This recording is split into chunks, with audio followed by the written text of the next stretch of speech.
Hi everybody, welcome to my second attempt at a live video.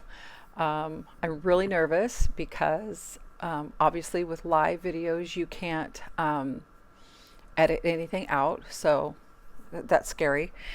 I'm kind of hoping that no one shows up so that I can just kind of get used to this.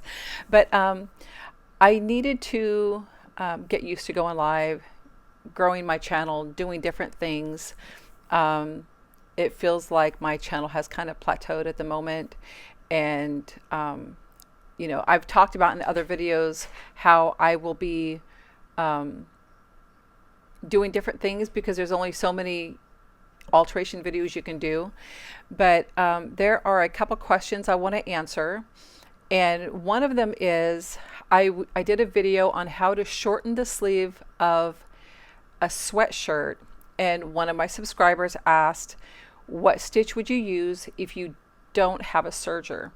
And basically any stretch stitch on my machine, it shows up as different colors. I'll get my little tiny one up here. These here, these in blue, are my stretch stitches. So basically any of those would work to sew on a stretchy fabric. Now there's another question. It's kind of hard because this is my first time and I don't understand how to do these live videos yet. But one person asked, they said, I have some pants that don't need a waist adjustment, but the seat and hips need taken in.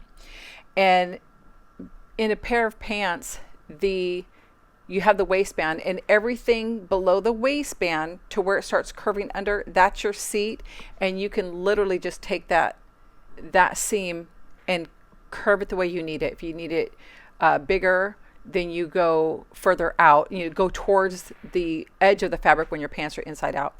If you need it taken in, you kind of move it in. That's basically it. As far as the hips outside, then you're looking at messing with the pockets, and that could be time consuming and difficult if you're not used to sewing. Now those are the only two questions I had because nothing was submitted, but I did want to talk about some tools that I got because I love collecting new tools.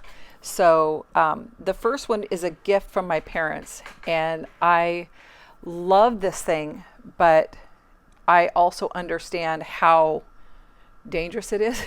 Power tools. So this is an electric fabric cutter, and let me get some information on it if I can. One design flaw that I found on it, and it's such a bummer, is when you pick it up like this, but when you do, this is your on button. So if you're not careful, the first thing you do is turn it on, and it is powerful. So as with many power tools, as soon as you turn it on, you feel that jerk because it starts spinning. This is 2400 RPM on this. I don't remember how, it's kind of heavy. It cuts up to an inch of thickness here. You adjust this to move it up to allow more fabric, or you can lower it to allow that. Now this little, I call it a toe, I don't know what it is. It slides under the fabric so you're not cutting your table, and you don't really need a mat because you have that to protect it. It has the ability to cut 1 inch thick for cloth, leather, and carpet. And I have carpet that needs to be cut, so that's pretty handy. This is an automatic sharpener, so you just turn it on and you just hold this down for a couple of seconds and it kind of sharpens as you go. So it comes with replacement blades, sharpening stones, and like other things. So that was really cool. My other one is my tube turner. I don't know if you guys have seen one like this. I saw this years and years ago. I was watching a guy make bow ties, and he was turning the straps on this, and you know how hard it is. If you sew, you know how hard it is trying to turn those straps.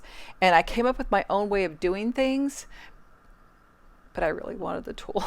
So I'm going to show you how it works. Now, the way he did it was really cool. He just kind of slipped it on, closed it, flipped it back, and it was done.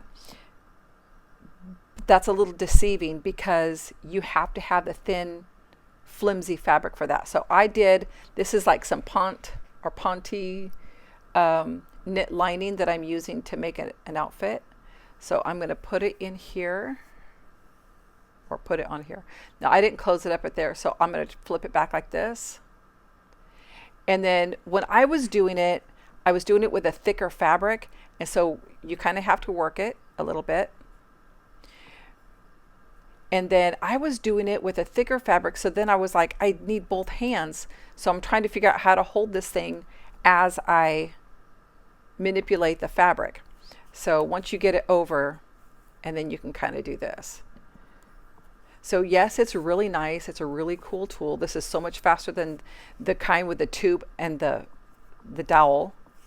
So you open it, take it off. Sorry if that's loud. And it's done. So that was pretty cool. Love that. Can't wait to use it. And the next one is my snap set. I am doing some Santa sewing for some friends of mine, or with some friends. And I bought this kit. Hope I don't dump it out. And they have all these colored rings, and they also have the silver. And what I like about it is I used to have a snap kit a long time ago, but the handles were really long. So if you look at this, and if the handles are longer, it's hard to get your hands around it. So this is a little shorter, so I can get my hands. So if you have a small hand, this is good. However, the downfall to that is if you understand simple machines, the longer the handle, the better leverage, more power there is here. And I kind of worried about that not being tight enough on your fabric. But they also, I don't have it in here, there's a bar that you have that you can kind of hammer the snap just to kind of like strengthen it. So I was really glad to find that, because having small hands, it's nice to have something that fits your hands.